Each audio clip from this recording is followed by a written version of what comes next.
Nothing less than a new world order. This is the pledge of the world's most powerful leaders, representing 90% of the global economy. Thursday's G20 summit, they say, has changed the rules of the game. Today, the largest countries of the world have agreed a global plan for recovery and reform. This involves the biggest interest rate cuts in history, the biggest fiscal stimulus we have ever seen, the biggest increase in resources in the history of our international institutions. A total of $5 trillion for the global economy by the end of next year, including $1 trillion for the International Monetary Fund. Staggering figures that the 20 countries, along with international institutions, agreed upon to combat the crisis.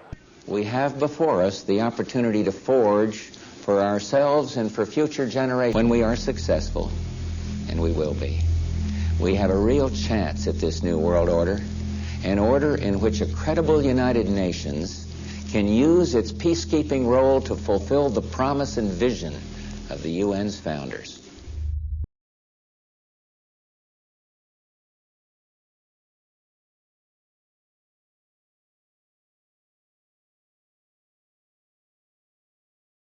Security summit in China is putting President Xi Jinping in the spotlight with more than 20 other world leaders. And it's also giving Vladimir Putin a chance to get closer with India's Prime Minister Modi as the two leaders shared a warm greeting with Xi.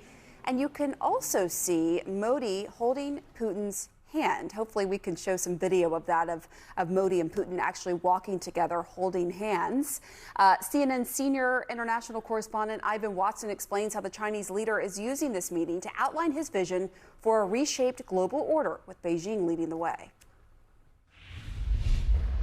Pamela, I think the enduring image of this regional summit will be the leaders of three of the world's largest countries, that's Russia, China, and India, cordially rubbing shoulders, looking very happy together, and complaining that the world has gotten more uncertain and chaotic than ever.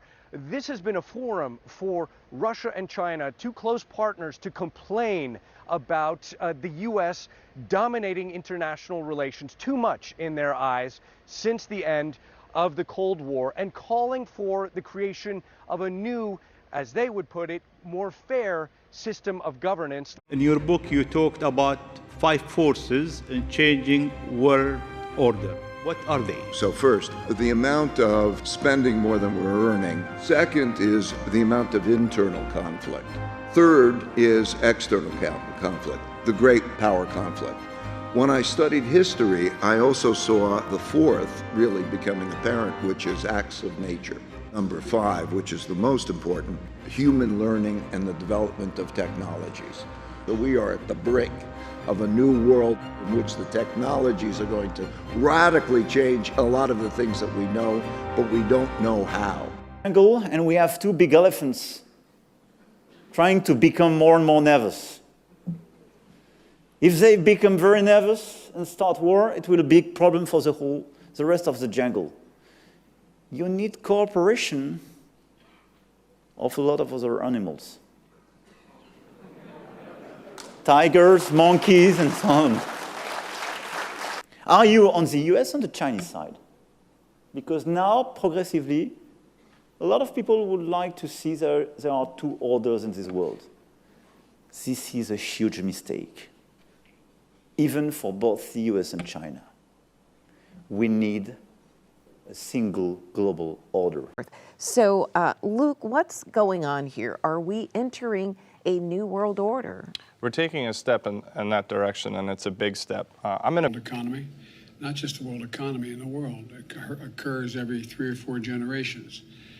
As one of the top military people said to me in a secure meeting the other day, 60 million people died between 1900 and 1946. And since then, we established a liberal world order, and that hadn't happened in a long while. A lot of people dying, but nowhere near the chaos. And now is a time when things are shifting.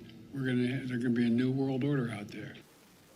As you mentioned, mine is the first visit of a Canadian Prime Minister to China in nearly a decade.